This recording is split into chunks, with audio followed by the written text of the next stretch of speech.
எழுத்தாளர் ஹர்ஷகுமார் அவர்களின் பத்திக்கிச்சு பத்திக்கிச்சு பெண்ணே அத்தியாயம் 24. ஆடல் பார்க்கிங் ஏரியாவில் கையில் டிராஃபியுடன் சிவாவை எதிர்பார்த்து முட்டை கண்களை உருட்டி திரு திருவென விழித்தபடி நின்றிருந்தாள்.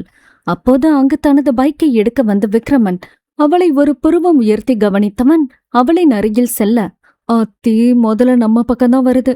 எதுக்கு வருது? ஒருவேளை நான் வின் பண்ணதுக்கு எனக்கு வாழ்த்து சொல்ல வராரோ? இருக்கும் எதுக்கோ கொஞ்சம் கெத்தானிப்போம் என்றெண்ணியவள் கையில் உள்ள டிராஃபியை தூக்கி நெஞ்சோடு ஒட்டி வைத்து நிற்க, அவளின் அருகில் வந்த விக்ரமன், எதுக்கு எங்க நிக்கிற? உன் ஸ்கூட்டி என்னாச்சு என வாத்தியாருக்கே உள்ள மிரட்டல் தோரணையில் கேட்கவும் ஆடலுக்கு புஷ் என்றானது. இல்ல சார், நானும் சிவாவும் ஒரே வண்டியில தான் காலையில வந்தோம். இப்ப கொஞ்சம் நெருங்கி வெயிட் பண்ண சொல்லிட்டு எங்க போனான்னு தெரியல. இப்ப வந்துருவான் சார், நீங்க போங்க என்றதும், ஓகே பாத்துக்கோ என்றவன் அவ்விடம் விட்டு நகர்ந்து தனது வண்டியை எடுக்க போக, அந்த நேரம் பசங்க கூட்டம் ஒன்று தனது வாகனங்களை எடுக்க சிரித்து பேசி அரட்டை அடித்தபடி வந்தது. அப்போது ஆடல் தனியாக அங்கு நிற்பதை பார்த்தவர்கள், டேய் இது பாட்டு பாடின பொண்ணு தானே என அந்த கூட்டத்தில் உள்ள ஒருவன் கேட்க, ஆமாடா அந்த பொண்ணுதான், வாங்கடா தனியா நிக்கிறா, எதுவும் பிரச்சனைன்னு கேப்பான் என அவள் அருகில் செல்ல, ஆடல் எதற்காகவும் பெரிதாக பயப்பட மாட்டாள் என்பதால் அந்த பசங்க குரூப் தன்னை நோக்கி வருவதை பார்த்ததும் திமிராகத்தான் நின்றிருந்தாள். கூட்டத்தில் ஒருவன், சூப்பரா பாண்டிங்கம்மா என வாழ்த்து சொல்ல, தேங்க்ஸ் ப்ரோ என்றவள் மீண்டும் சிவாவை அவளது கண்கள் தேட ஆரம்பித்தது. சிவா நாயை எங்கடா போய் தொலைஞ்சா, சீக்கிரம் வாடா என மனதிற்குள் அவனை வறுத்தெடுத்தவள் அப்படியே நிற்க, மீண்டும் அந்த கூட்டத்தில் ஒருவன், என்னாச்சு, எதுவும் ப்ராப்ளமா, யார தேடுறீங்க என கேட்கவும், டேய் ஃபங்க்ஷன் முடிஞ்சிட்டல, கிளம்பு என குரல் வரவும் யாரென திரும்பி பார்க்க, விக்ரமன் தான் தனது பைக்கில் அமர்ந்தபடி மாணவர்களை அதட்டி அனுப்பி கொண்டிருந்தான். ஓகே சார் என அங்கிருந்தவர்கள் வேகமாக தனது வாகனங்களை எடுத்துக்கொண்டு சென்றனர்.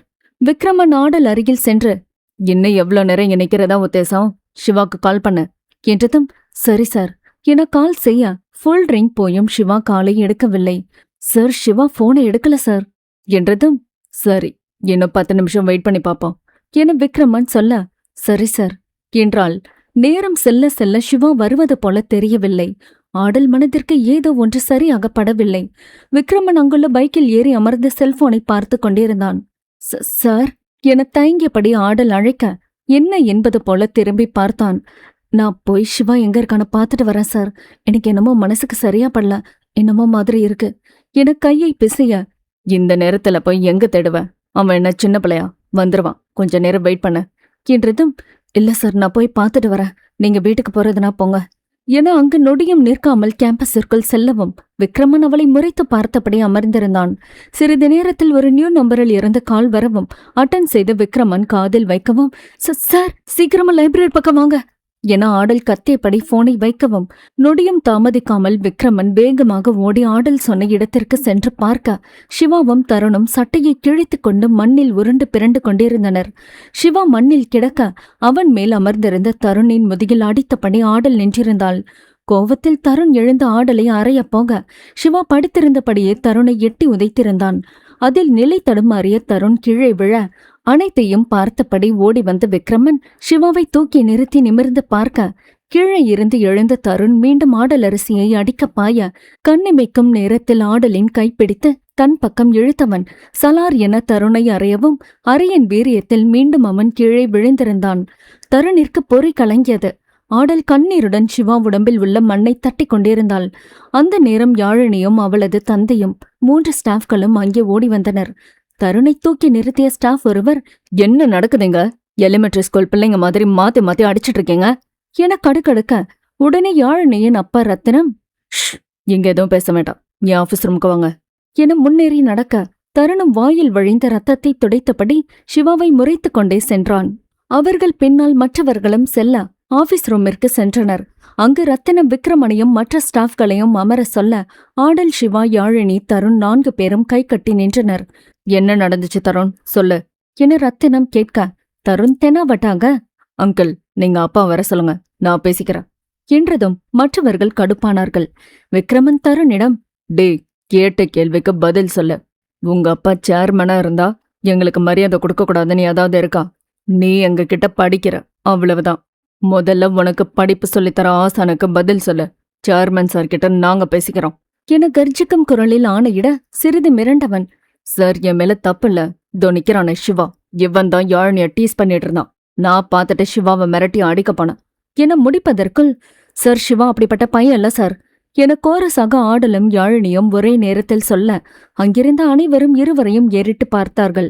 ஆடலும் யாழினியை பார்க்க, யாழினி, சார் நான் ஃபங்க்ஷன் முடிஞ்ச பிறகு பிரின்சிபல் ரூமுக்கு போயிட்டு இருந்தா, அப்ப இதோ நிக்கிறானே இந்த பரதேசி என தருணி கோபமாக கையை காட்டவும், ரத்தினம், யாழினி என அவளை அடக்க சற்று தணிந்தவள், சாரி டாடி, இவன் ரொம்ப மோசமா என் கையெல்லாம் பிடிச்செடுத்து என்கிட்ட தப்பா பிஹேவ் பண்ணான், அதான் கோபம். இவன் என்கிட்ட தப்பா பேசிட்டு இருக்கப்ப நானும் திரும்பி திட்டிட்டு இருந்தா, அப்பதான் சிவா எதைச்சா அந்த பக்கம் வந்தாங்க என சொல்ல ரத்தினம் சிறிது புருவம் உயர்த்தினார். என்னாச்சு, ஏதாவது பிரச்சனையான்னு கேக்குறப்ப தருண் ரொம்ப ஓவரா பேசலாம். சிவாவை பார்த்து, நீ யாருடா என்ன கேள்வி கேட்க, நான் யாருன்னு தெரியும்ல, இதுலலாம் நீ தலையிடாதன்னு சொல்லி அவனை நெஞ்சில கை வச்சு தள்ள பார்த்தான். ஆனா சிவா நீங்க இருந்து போயாழுன்னு சொல்லிக்கிட்டே இருந்தாரு. உடனே தருண், என்னடா நான் சொல்லிட்டே இருக்க, நீ அவளை அனுப்புறதுலே குறியா இருக்குன்னு சொல்லி சிவாவை அடிக்க கை வாங்கினான். சிவா அவனை தடுத்து நீ போன்னு என்னை அனுப்பி விட்டுட்டாரு. நான் ஓடி வந்து உங்களை அழைச்சிட்டு போக வந்தேன் என பொய்யாக அவிழ்த்து விட்டபடி இருக்க, சிவா கண்ணிமைக்காமல் யாழினியை பார்த்தபடி நின்றிருந்தான். ரத்தினம் எழுந்து வந்தவர் தருண் பக்கம் வர, தருண், அங்கிள் யாழி என ஏதோ பேச வருவதற்குள் சப்பெண்ண கண்ணம் பழுக்க அரைந்திருந்தார். கன்னத்தில் கை வைத்தவனுக்கு நிமிர்ந்து பார்க்கவே அவமானமாக இருந்தது. கீழே குனிந்தபடியே நின்றிருந்தான். உங்க அப்பா எவ்வளவு நல்லவரு, ஆனா நீ என்னடானா பொறுக்கித்தன பண்ணிட்டு அலையற, நாளைக்கு இருக்கு உனக்கு. உங்க அப்பாட்ட பேசி உன்னை காலேஜ் விட்டு 10 நாள் சஸ்பெண்ட் பண்றான். கெட் லாஸ்ட் என்றதும் தருண், யாழினி, ஆடல், சிவா என மூவரையும் சிவந்த கண்களால் முறைத்தபடியே அந்த அறையை விட்டு வெளியேறினான். பிறகு ரத்தினம், சிவா, ஆடலை பார்த்தவர், இங்கே நடந்தது எதுவும் வெளியே தெரிய வேணாம், கிளம்புங்க என்றதும், தேங்க்யூ சார் என இருவரும் வெளியேறினர். ஆடல் சிவாவை பார்த்து கண்ணீர் சிந்தியபடியே வந்து கொண்டிருந்தாள். பார்க்கிங் ஏரியா வந்ததும் சிவாவை தடுத்தவள், ஒரு நிமிஷம் இரு, நான் உன்கிட்ட பேசணும். நீ எங்க போன, அங்கு என்ன நடந்துச்சு, என்கிட்ட மறைக்காம உண்மையை சொல்லு என கேட்க, சிவா அங்கு என்ன நடந்தது என்பதை விலாவரியாக சொல்ல ஆரம்பித்தான். பிரின்சிபல் ரூமில் பேசிவிட்டு ஸ்டாஃப்கள் வெளியே வர, ரத்தினம் யாழினி அருகில் சென்றவர், உனக்கு ஒண்ணு இல்லல்லடா தங்கம் என கேட்க, அதெல்லாம் ஒண்ணு இல்லப்பா, இதுக்கு முன்னாடியே அந்த தருண் என்கிட்ட நிறைய முறை வம்பு வளர்த்திருக்கான். ஆனா என் ஃப்ரெண்ட்ஸ் என் கூட இருப்பாங்க, சோ நான் திட்டின உடனே போயிருவான். ஆனா இன்னைக்கு நான் தனியா இருக்கேன்னு தெரிஞ்சு ஹாஷா பிஹேவ் பண்ணான். அதுக்குள்ள சிவா வந்து காப்பாத்திட்டான்பா. சரிம்மா, அவன் தான் நிறைய முறை உன்னை டீஸ் பண்ணான்னு சொல்றேன், என்கிட்ட அப்பவே சொல்ல வேண்டியதானே என சிறிது கோவப்பட, அத நான் பெருசா எடுத்துக்கலப்பா, இனிமே எதுவும் பிரச்சனைனா உடனே உங்ககிட்ட வந்து சொல்லிடுறேன், ஓகேவா என்றதும், சரிடா, இரு, கொஞ்சம் வேலை இருக்கு, முடிச்சுட்டு வந்துடுறேன், சேர்ந்து வீட்டுக்கு போகலாம், அம்மா நமக்காக காத்துட்டு இருப்பா. நோப்பா, நீங்க வேலையெல்லாம் முடிச்சுட்டு உங்க கார்ல வாங்க, நான் என் கார்ல வீட்டுக்கு போயிடுவேன் என்று சொல்ல, ஆயுஷோ, எஸ்பா, குட், பாத்துப்போமா என யாழினியை அனுப்பி வைத்தார். தொடரும்.